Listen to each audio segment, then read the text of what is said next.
A Master Chief from the old guard, with all due respect, Commander. What tactical value does a man pushing 50, who probably trained with a compass and a wet finger to the wind, bring to a data-driven, next-gen combat simulation? The words, sharp and dripping with condescension, sliced through the sterile air of the briefing room. They came from Lieutenant Commander Alex Viper Vance, 32 years old, with a mind like a razor and the cold confidence of a man who believed algorithms were the new gods of war. He stood lean and hungry, his eyes fixed on the holographic map floating in the center of the room, but his verbal jab was aimed squarely at the man sitting quietly in the corner. That man was Master Chief Petty Officer Jack Stonewall Callahan. He didn't flinch. He didn't even look up from the worn leather-bound notebook he was sketching in. His hands, thick with scar tissue and calluses, held the pencil with a delicate steadiness that defied their rugged appearance. His shoulders were broad, packed with the dense muscle of a lifetime of hard work, not the sculpted vanity of a gym. His face was a roadmap of deserts and jungles, etched with lines that spoke of sleepless nights and too many sunrises seen through the green tint of night vision goggles. A neatly trimmed gray beard framed a jaw that looked like it was carved from granite. He was a relic, a walking, breathing monument to a bygone era of warfare. And in this room, filled with the Navy's brightest young SEAL officers, the future of naval special warfare, he was an unwelcome ghost. The commander of the Naval Special Warfare Advanced Training Command, a man named Reynolds, who had the weary look of someone constantly wrangling alpha predators, cleared his throat. Lieutenant Commander Vance, Master Chief Callahan's operational record, is not the subject of this briefing. He is here as an observer and advisor. His experience is considerable. Vance gave a smile that didn't reach his eyes. Of course, sir. Experience. I'm just concerned with integrating legacy assets into a dynamic, high-tempo operation. We're running my proprietary Ares combat algorithm. It requires precise inputs and predictable team metrics. Adding a variable could compromise the data. Beside Vance, Lieutenant Marcus Goliath Thorne chuckled. The nickname was an understatement. Thorne was a mountain of a man, a former collegiate All-American linebacker who seemed to have been built in a lab specifically to kick down doors and carry heavy equipment. He looked at Callahan with a mixture of pity and amusement, the way a pro athlete might look at a high school coach. "Don't worry, Viper," Goliath rumbled, his voice a low bass.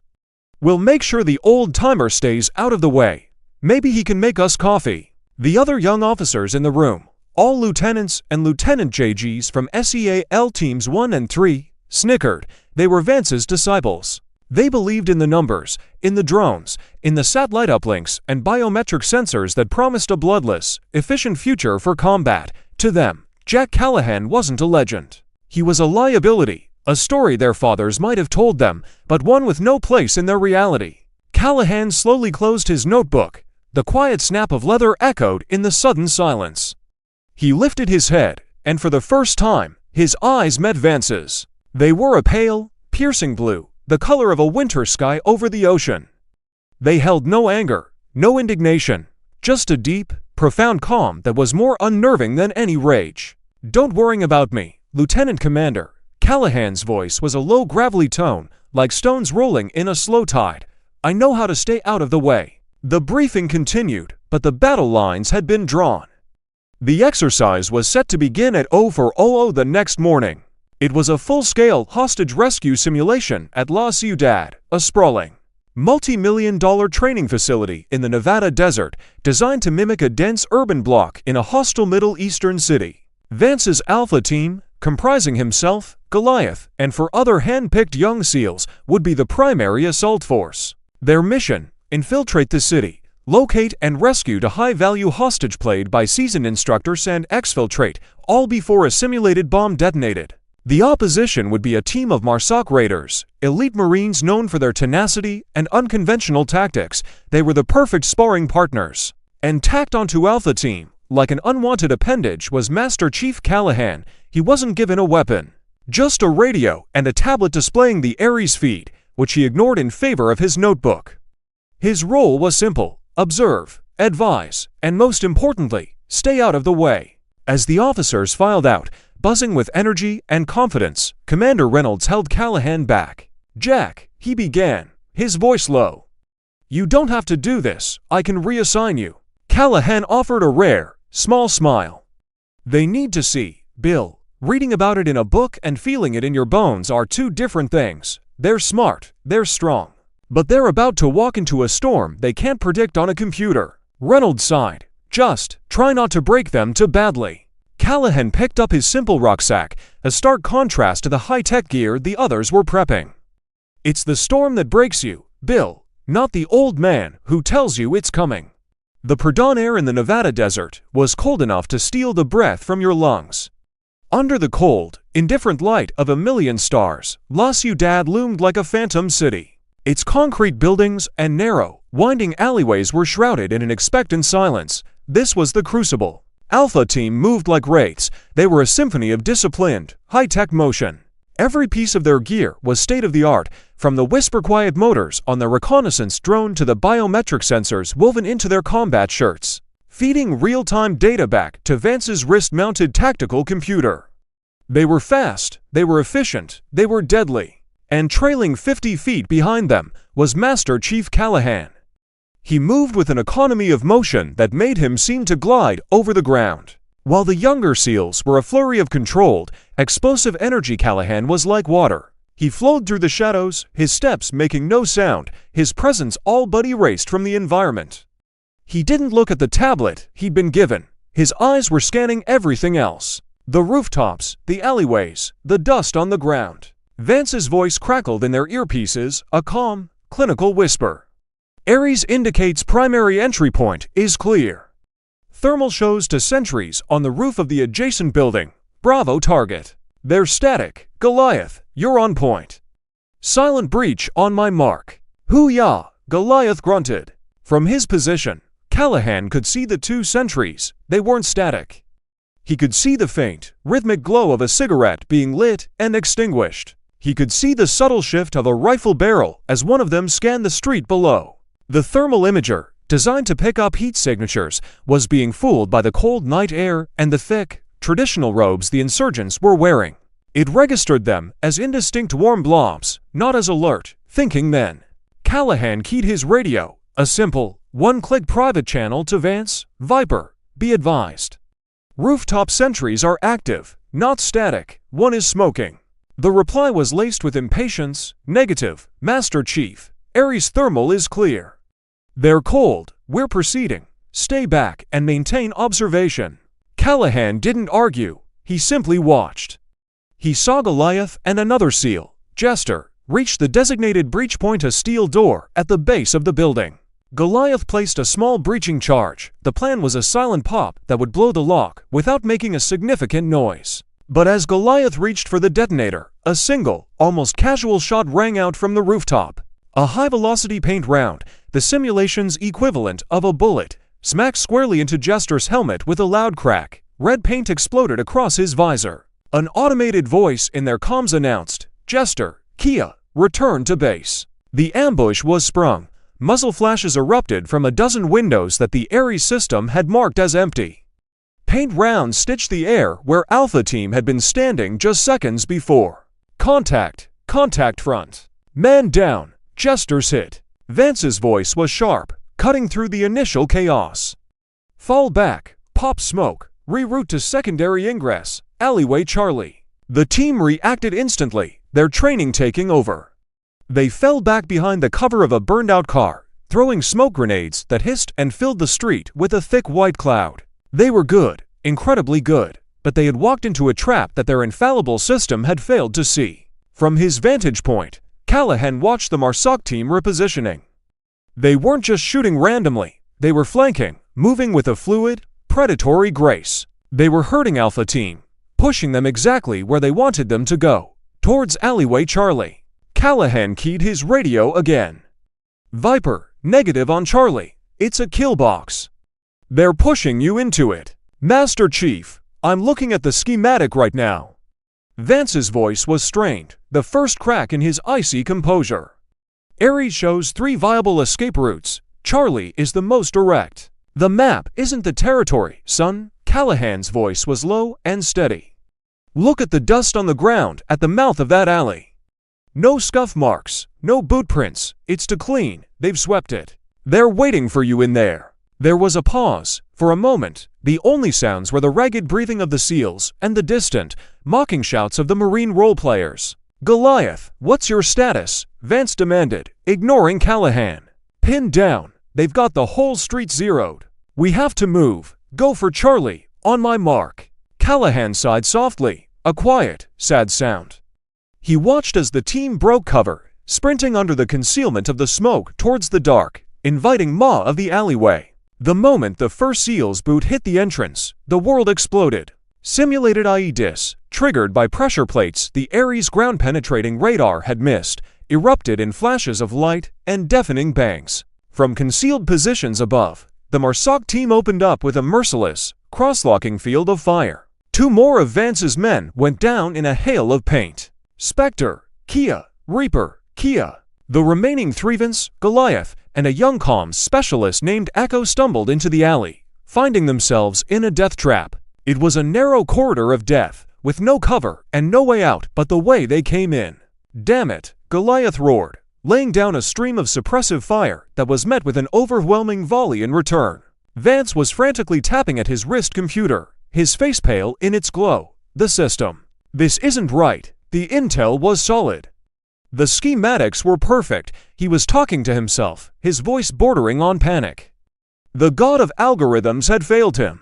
His perfect, predictable world of data points and probabilities had crumbled into bloody, chaotic reality. Callahan watched the unfolding disaster. He could see the Marsoc team leader on a third-story balcony, directing his men, calmly orchestrating the slaughter. He was out of their line of sight, a ghost in their machine. Callahan keyed his radio, but this time, he didn't call for Vance. He switched to the open team channel. His voice cut through the gunfire and the panic with the authority of a ship's horn in a thick fog. "Goliath, 10-foot wall on your 9 o'clock. See the exposed rebar 3 feet down from the top." Yeah, I see it," Goliath yelled back, still firing his weapon. "Give me suppressive fire on the second-story window, northeast corner. When I say so, hit that rebar. Use it as a step. Get your ass over that wall." "Over the wall? Into what?" "Into the fight," Callahan said simply. "Vance, Echo, get ready to move. On me." Before anyone could ask what he meant, Callahan broke from his cover. He wasn't sprinting. He was moving in a low, fluid crouch, almost a predatory lope. He didn't run from cover to cover. He moved through the open, but he used the shifting shadows and the enemy's own muzzle flashes to mask his movements. It was a kind of battlefield magic the younger SEALs had never seen.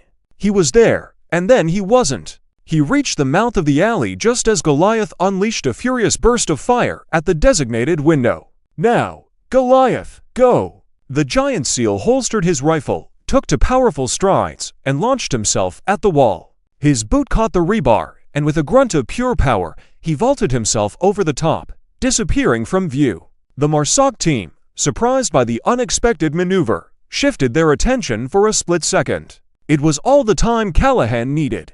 "Vance, Echo's move," he bellowed. He laid down his own covering fire, except he had no weapon. The sound was coming from his own mouth. A series of deep, guttural, and shockingly realistic pops that mimicked an M4 rifle. At the same time, he threw a handful of small rocks he'd gathered against the far metal wall of the alley. The combination of the vocal pops and the clatter of rocks against steel created a perfect audio illusion, a ghost shooter, drawing fire. The Marsoc team instinctively fired at the phantom noise. In that moment of misdirection, Vance and Echo scrambled out of the kill box, their faces a mixture of terror and disbelief. They collapsed behind the same burned-out car Callahan had just vacated. They were out, they were exposed, but they were alive. 3 men down, their plan in ashes. Their technology useless, and their only hope was a 50-year-old man with a handful of rocks and a notebook. The exercise had just begun. What was that?" Echo stammered, his chest heaving as he tried to catch his breath. He was staring at Callahan, who was already scanning their new position, his demeanor as unruffled as if he were waiting for a bus. "It's called misdirection, son," Callahan said, not looking at him. "The human brain can only process so much. You give it something loud and unexpected to focus on, and it'll ignore the thing that's actually going to kill it. Vance was on his knees, his high-tech helmet resting on the dusty ground beside him. The confident, arrogant officer from the briefing room was gone. In his place was a young man who had just seen his entire worldview shattered.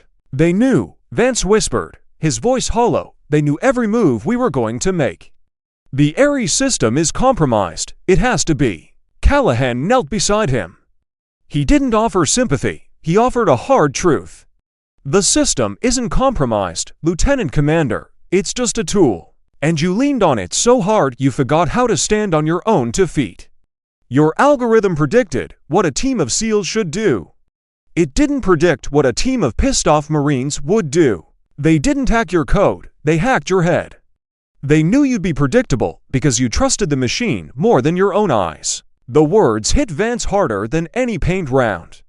He looked up at Callahan, his eyes wide with a dawning, horrified understanding. A new voice crackled in their comms. It was Goliath. "I'm over the wall, in some kind of courtyard.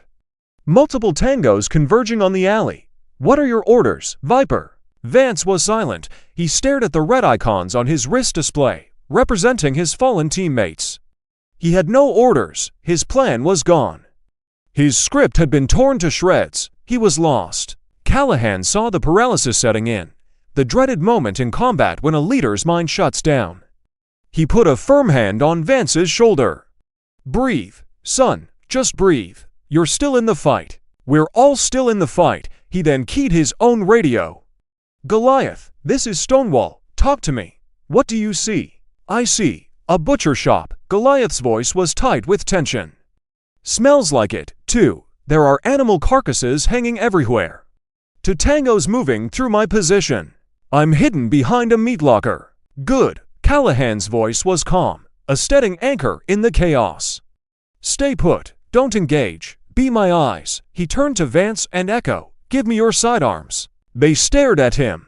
"You're not armed, Master Chief," Echo said, confused. "The rules of the exercise state I'm an observer. But my men are dying." He looked pointedly at Vance, "and their leader is in shock. The rules just changed. Give me your pistols." There was no arguing with the command in his voice. Silently, Vance and Echo unholstered their simulation pistols and handed them over. Callahan took them, checking the compressed air canisters and the paint-filled magazines with unpracticed efficiency. He now held a pistol in each hand. "Echo, you're on comms. Keep the channel to Goliath open. Vance, you're with me. You're on rear security. Your only job is to watch our backs." "Can you do that, Lieutenant Commander?" Vance looked at the man he had dismissed just hours ago. The legacy asset, the old-timer, and he saw a level of confidence and lethal calm that he had only ever read about. He nodded, his jaw tight. "Yes, Master Chief." "Good. Now, let's go hunting." Callahan didn't lead them back towards the alley. He led them away from it, deeper into a maze of narrow side streets and passages that weren't even on Vance's holographic map. "Where are we going?" Vance whispered, his head on a swivel, his rifle held tight. "The map shows you the buildings," Callahan said, his voice a low murmur. "It doesn't show you the spaces in between. People don't live in buildings, they live in the spaces between them. That's where you find the shortcuts, the hidey holes, the ambush spots." He was reading the city like a book. He pointed to a set of prayer beads hanging on a laundry line. "That's a marker. Means a friendly house." He pointed to a child's worn-out sandal lying in the street. "That shouldn't be there. They cleared this street. They were in a hurry. Means they passed through here recently." He was pulling tactical intelligence from thin air, from the garbage and detritus of the simulated city. It was a language Vance had never learned, a science his algorithms couldn't comprehend. "Goliath, status," Callahan whispered into his radio. 2 more tangos entered the courtyard. "They're searching. They're getting close to my position." "Copy that," Callahan said. He stopped at a rusted drain pipe that ran up the side of a 3-story building. He tested it with his weight. It was solid. He looked up. "The butcher shop Goliath is in. It's on the other side of this building. We're going up." "Up," Vance balked. "We'll be exposed." "They expect us to be on the ground," Callahan countered. "They're hunting on a 2-dimensional plane. We need to get 3-dimensional." Without another word, he began to climb. He moved with a simian grace, his scarred hands and worn boots finding purchase where there seemed to be none. He didn't use brute strength. He used balance and technique, making the difficult ascent look effortless. Vance, despite his youth and peak physical condition, struggled to keep up. They reached the roof, a flat expanse of gravel and tar cluttered with satellite dishes and water tanks. From here, they could see the whole chaotic scene below. They could see the Marsoc raiders closing the net on their last known position. And they could see the courtyard Goliath had described. Callahan moved to the edge and peered over. He saw the butcher shop. He saw the 4 tangos inside, moving cautiously, rifles up, closing in on the meat locker. "Goliath," he whispered, "they're about to pop your hidey hole. On my signal, I want you to go loud as you can. Shoot, yell, knock things over. Make a god-awful racket, draw them all to you. Can you do that?" There was a brief pause, then Goliath's grim voice came back. "Just get him off my back, Master Chief. Hoo-yah! Stand by." Callahan turned to Vance. "Time for another lesson, son. It's called violent entry." He pointed to a large, flimsy-looking skylight directly over the center of the butcher shop. "When he makes his noise, they'll all turn to face him. Their attention will be focused in one direction. That's our window." Vance's eyes widened. "You're not serious." "We'll break our legs." "Gravity's a bitch," Callahan said with a grim smile, "unless you know how to use it." He took a deep breath, the twin pistols held steady in his hands. He keyed his mic. "Goliath, execute, execute now." The sound from the courtyard was instantaneous and deafening. Goliath erupted from his hiding spot with a roar, his rifle firing on full auto. The sound of simulated gunfire and a giant of a man screaming bloody murder echoed through the city block. As Callahan had predicted, all from our SOC operators inside the shop spun towards the source of the noise, bringing their weapons to bear. "Let's go," Callahan said. And he ran straight towards the skylight. For a split second, Vance was frozen in disbelief. Then his training, his instinct, his own SEAL pride kicked in, and he sprinted after the old Master Chief. The climax of the exercise was not what anyone had expected. It was not a symphony of high-tech breaching and surgical shooting. It was chaos, it was violence, it was a storm of glass and fury. Callahan hit the skylight with his full weight. The cheap plastic and thin metal frame shattered, and he plunged down into the butcher shop below, a drop of 15 feet. Vance followed a half-second later, his heart hammering in his chest. But Callahan didn't crash to the floor. He'd aimed for one of the large, hanging animal carcasses Goliath had mentioned. He hit it with a sickening thud, the massive side of beef absorbing most of the impact. He swung off it, landing on his feet in a balanced crouch, already turning, pistols up and seeking targets. Vance wasn't so graceful. He missed the carcass and hit the concrete floor hard, the impact jarring his entire body. The wind was knocked out of him, and his rifle clattered away across the slick floor. Time seemed to slow down. The 4 Marsoc operators, their attention still fixed on the doorway where Goliath was creating havoc, began to turn. Their eyes widened in shock as they saw Callahan, a gray-bearded wraith who had literally fallen from the sky. But shock is a luxury you can't afford in a gunfight. Callahan was already firing. There were no flashy moves, no diving through the air. It was a brutal, economical ballet of violence. Pop pop, the first Marine, the one turning fastest, took to paint rounds to the center of his chest. He was out before his rifle was even level. Pop, the second Marine got a single round to the helmet as he tried to raise his weapon. Red paint obscured his vision. The third and fourth operators were more prepared. They dove for cover behind a heavy steel table, bringing their rifles up to fire. Callahan didn't dive for cover, he advanced. He moved towards the threat, closing the distance, making himself a harder target to hit, and making his own shots impossible to miss. Paint rounds from the 2 remaining Marines whizzed past his head, smacking into the wall behind him. He fired both pistols simultaneously. One round hit the 3rd Marine's exposed elbow as he aimed.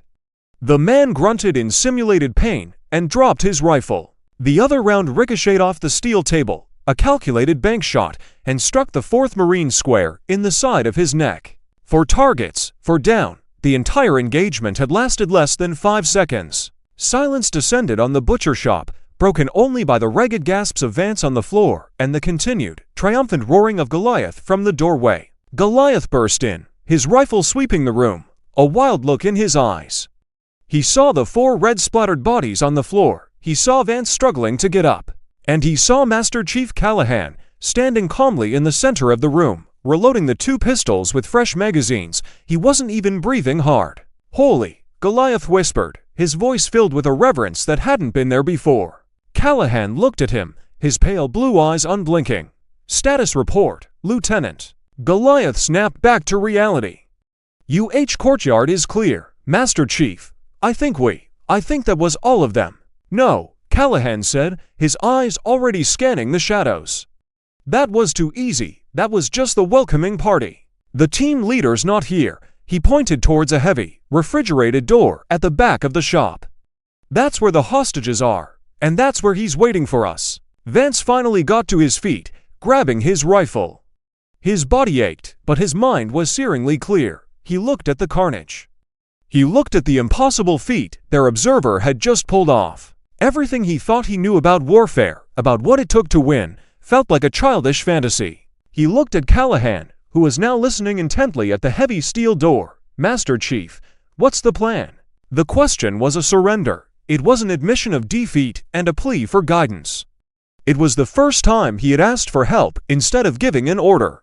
Callahan turned his head slightly, a small, grim smile touching his lips. "The plan," he said softly, "is we go in there and we get our people back, the old-fashioned way." He kicked a discarded meat cleaver on the floor over to Goliath. The giant seal caught it. "You're on the door," Callahan said. "When I say 3, make a new one." The climax wasn't over. It had just moved to its final, deadliest stage. The moments that followed were a masterclass in controlled aggression. Callahan held up 3 fingers, then 2, then 1.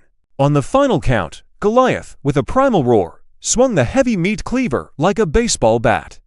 He didn't aim for the lock, he struck the hinges. The sound of tortured, screeching metal echoed in the cold room as the first hinge tore loose from the frame. He swung again, and the second hinge buckled. With a final, mighty kick, the heavy steel door flew inward, crashing to the floor of the room beyond. What lay inside was a confirmation of Callahan's instincts. It was a walk-in freezer, and at the far end, illuminated by a single, bare bulb, were the 2 hostages. Kneeling in front of them, with a simulation pistol to one of their heads, was the Marsoc team leader. He was using his own men as a disposable outer layer of security, keeping himself safe for the final confrontation. It was a classic, brutal tactic. "Drop your weapons," the Marine leader shouted, his voice steady. "Or the hostage dies. Exercise over." Goliath and Vance, framed in the doorway, froze. Standard procedure dictated they comply. The primary objective was the safety of the hostages. But Callahan wasn't in the doorway. The moment Goliath had started his assault on the door, Callahan had moved. He had darted to the side, pressing himself flat against the exterior wall of the freezer. He was invisible to the man inside. He whispered into his comms, a private channel to Vance and Goliath. "Do not drop your weapons. Hold his attention." "Vance, start talking to him." Vance, without hesitation this time, stepped forward. Okay. We're not going to do anything. Just calm down. We can talk about this." He was following the script, playing the negotiator, keeping the Marine's eyes and his weapon focused squarely on him. While the drama played out at the front, Callahan was at work on the side. The freezer was an old, prefabricated unit. Its walls were made of insulated aluminum panels joined together at the seams. Callahan ran his scarred fingers along one of the vertical seams. He found what he was looking for, a series of bolts holding two panels together. He pulled a small, multi-tool from a pouch on his belt. It was the only piece of gear he carried besides his notebook. He quickly fitted a wrench head and began to work on the bolts. They were old and slightly rusted, but they began to turn, one by one, in silence. Inside, Vance was doing a brilliant job. "What's your name? We can get you out of here." "Just tell us what you want." He was using the man's own arrogance against him, letting him feel in control. The Marsoc leader laughed. "What I want is for you pretty boy SEALs to know your place. We've been running circles around you all night. You've been very effective," Vance conceded, his voice smooth. Clearly a superior strategy. We underestimated you. Outside, Callahan loosened the final bolt. The large panel was now held in place only by pressure and the interior insulation. He braced himself, placing his shoulder against the center of the panel. He took one of the pistols and tucked it into his waistband. The other he held in a firm, two-handed grip. He keyed his mic with a single click, the prearranged signal. Vance saw the small green light flash on his HUD. He took a subtle step to his left. "You're right," Vance said, his voice changing, hardening. "We did underestimate you." At that exact moment, Callahan drove his shoulder forward with every ounce of his strength. The entire wall panel blew inward with a deafening crash of metal and insulation foam. For the second time in as many minutes, chaos erupted from an impossible angle. The MARSOC leader, startled by the violent explosion of the wall right next to him, flinched. It was a natural human reaction. His head turned towards the noise, his pistol wavering for a fraction of a second. That fraction was an eternity for Jack Callahan. He was already through the breach he had created. He didn't fire at the team leader. The hostages were too close. Instead, into powerful strides, he crossed the room and slammed into the man like a freight train. The collision was brutal. The Marine, a big, strong man in his own right, was lifted off his feet. The pistol flew from his grasp as they crashed into the far wall. This wasn't a firefight anymore. It was a brawl. The Marine was younger, bigger, and stronger. He threw a punch that would have felled a tree. Callahan didn't try to block it. He moved with it, turning his head so the blow glanced off his skull instead of shattering his jaw. He absorbed the energy and used it to twist inside the man's guard, driving the heel of his palm up and under the man's chin. The Marine's head snapped back, his teeth clacking together. But he was tough. He shook it off and wrapped his thick arms around Callahan, trying to crush the air from his lungs in a bear hug. Callahan didn't struggle. He didn't waste energy fighting strength with strength. He relaxed for a moment, then drove his knee, hard, into the Marine's thigh, hitting a pressure point. The man's leg went numb, and his grip loosened. In that instant, Callahan broke free. He didn't create distance, he did the opposite. He stepped in closer, grabbed the man's head with both hands, and slammed his forehead into the Marine's nose. There was a sickening crunch. The MARSOC leader staggered back, blood pouring from his face, his eyes dazed. It was over. Callahan stepped back, breathing steadily. He looked down at the man, who was slumping to the floor, officially and decisively neutralized. He then turned to the two hostages. "Are you all right?" he asked, his voice completely calm. One of them, a grizzled senior chief instructor with a smirk on his face, nodded. "Never better, Jack. Took you long enough." Vance and Goliath rushed in, weapons ready, only to find the fight already finished. They stared at the scene, the caved-in wall. The dazed and bleeding MARSOC team leader, and Callahan, who was calmly retrieving the dropped pistol from the floor. An air horn blared across the entire facility. A voice came over the loudspeaker.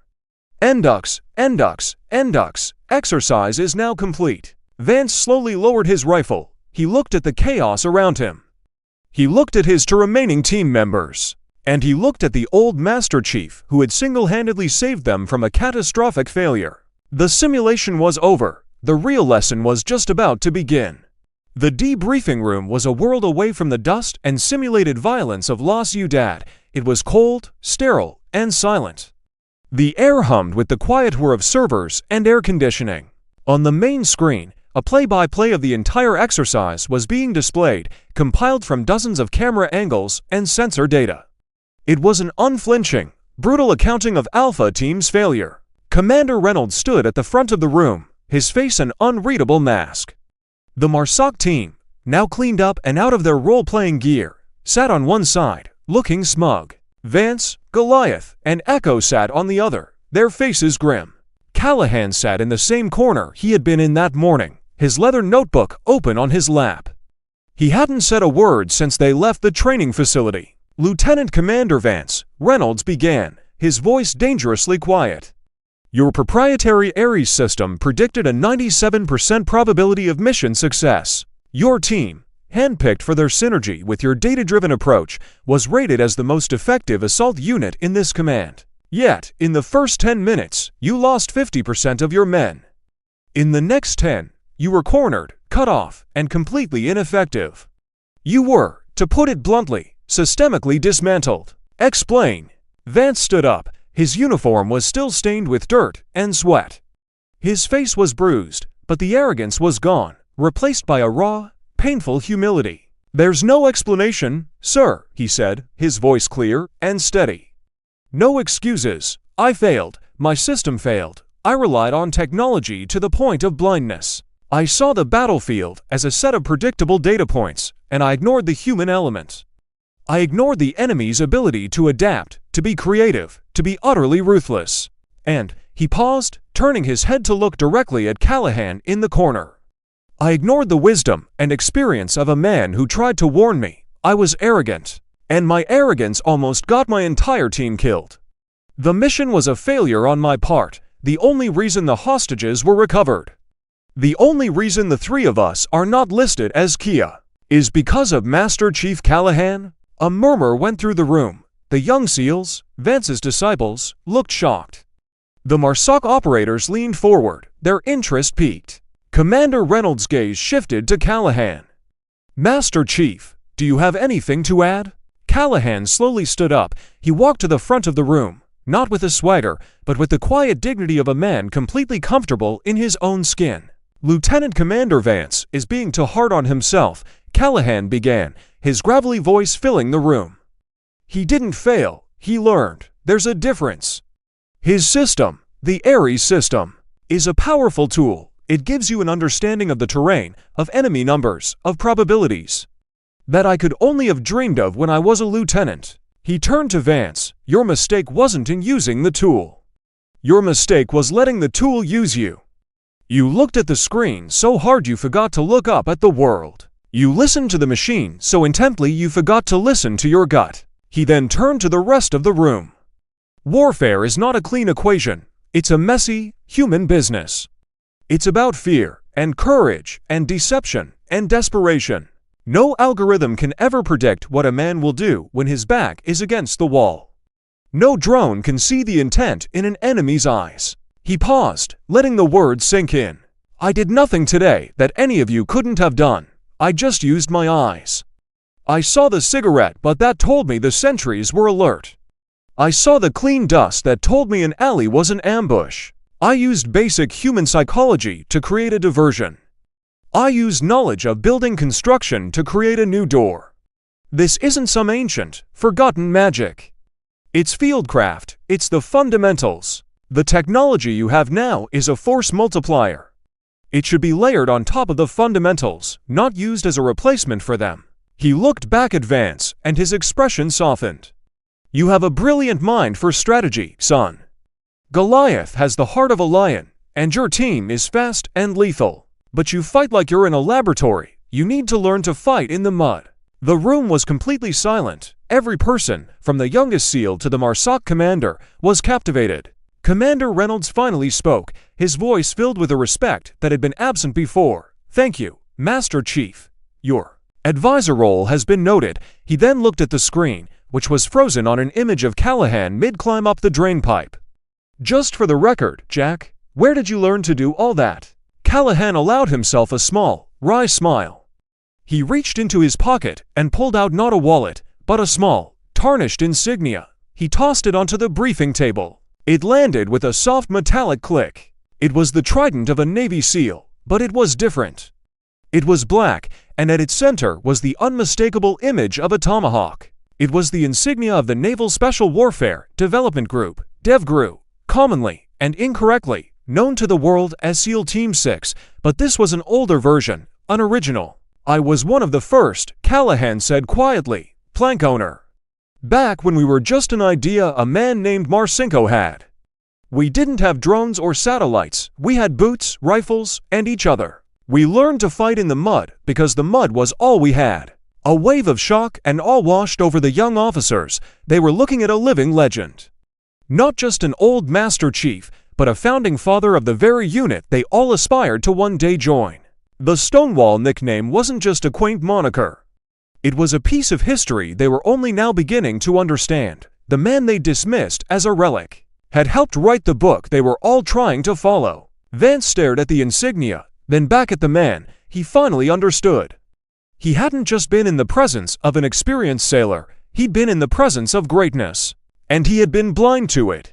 Later that evening, long after the debrief had concluded, Vance found Callahan sitting alone on the tailgate of an old pickup truck, looking out at the vast, star-dusted expanse of the Nevada desert. He was back in his simple civilian clothes, a flannel shirt, and worn jeans. The formidable warrior was gone, replaced once more by a quiet, unassuming older man. Vance hesitated for a moment, then walked over. Holding two bottles of water, he offered one to Callahan. "Master Chief," he began, his voice uncertain. Callahan took the water. "Call me Jack, son." "Jack," Vance corrected himself. I wanted to apologize, properly, for my attitude. For my ignorance, I was disrespectful. There's no excuse." Callahan took a long drink from the bottle before answering. "Apology accepted, but it's not me you need to worry about. The next enemy you face won't give you a debriefing. They'll just send you home in a box. What happened today, that was a gift. Failure is the best teacher there is, as long as you're willing to listen to the lesson." They sat in silence for a few minutes, the only sound the gentle desert wind. "That move in the freezer," Vance finally said. "Taking out the wall. How did you know it would work?" "I didn't," Callahan admitted. "Not for sure. But I saw the make and model of the freezer unit when we were on the roof. They're cheap, mass-produced. They're designed for easy assembly and disassembly. The odds were good the panels would be the weakest point. It was a calculated risk. And the bank shot, in the butcher shop." Callahan shrugged. "Geometry, and a lot of practice shooting at things that aren't shooting back. You get a feel for how rounds behave." Vance shook his head in amazement. "You see the world differently than I do. I see it on a screen, in grids and numbers. You see everything else." "That's because I've had more time to look," Callahan said gently. "You're looking at the chessboard, son. You're trying to predict the opponent's next 10 moves. That's good, you need that. But you're forgetting to look at the player. Is he sweating? Is his hand trembling? Does he favor one side of the board over the other? The best intel in the world doesn't come from a satellite. It comes from paying attention." He turned to face Vance, his pale eyes seeming to glow in the twilight. "Your Ares system is a good start. But it's incomplete. It needs a new set of data. It needs to account for instinct, for deception, for desperation. It needs to learn how to predict the unpredictable. You feed it enough of the right kind of information, my kind of information, and you'll have a weapon that will truly change the world." A spark ignited in Vance's eyes. The strategist, the innovator, was re-emerging from the humbled officer. He wasn't just being lectured, he was being challenged. He was being offered a new path. You'd be willing to help me?" Vance asked, his voice full of a new kind of hope. "To teach me?" Callahan finished his water and crushed the plastic bottle in one massive hand. "I'm not a teacher, Alex," he said, using Vance's first name for the first time. "I'm just an old SEAL who doesn't want to see good men die because a computer told them to turn left when their gut was screaming at them to turn right. The learning part, that's up to you." He stood up, his joints popping softly. "Get some rest. We start tomorrow. 500. And leave your tablet in the barracks. You won't need it where we're going." He walked away, disappearing into the desert gloom, leaving Lieutenant Commander Alex Viper Vance alone under the stars, with a new mission and a profound, life-altering lesson just beginning to take root. 6 months later, Commander Reynolds stood in the same observation deck overlooking La Ciudad. Another complex training exercise was underway, but this time, everything was different. The assault team, led again by Lieutenant Commander Vance, moved with a new kind of purpose.